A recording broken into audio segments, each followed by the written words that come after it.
The State Department just published a ridiculous report about the threat to America from Cuba.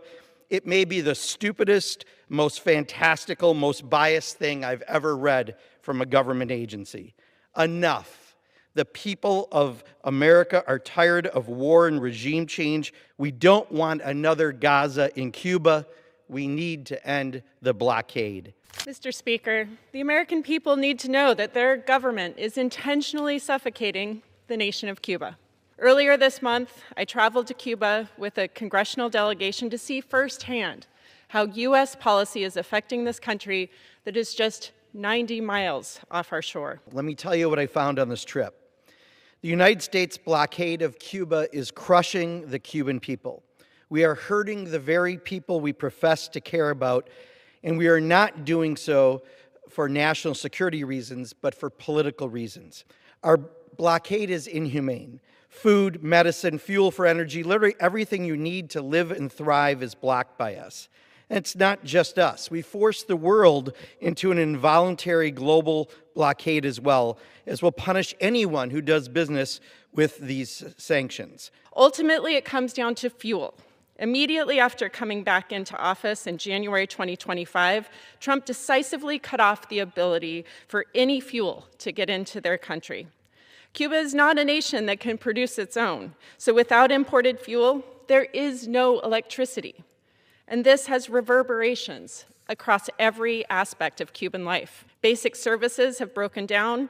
Daily life is a constant struggle. After over 65 years of blockading their government, our punishing of the people of Cuba has not brought the regime change that some politicians want. In fact, we didn't just go back to the same old repression, but instead we went to new levels of sadism against the Cuban people. Ships can't bring supplies due to our blockade. Goods can't be exchanged with the Cuban people because of our blockade. Medicine, even in war, we allow medicine through.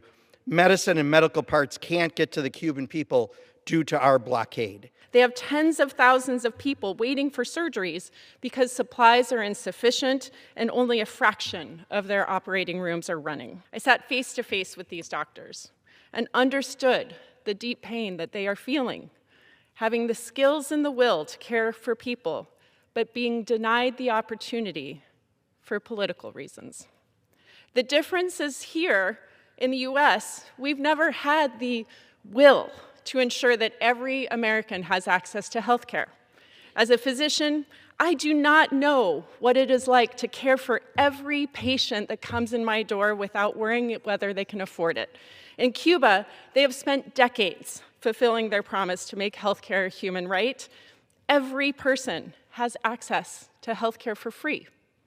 Can you imagine?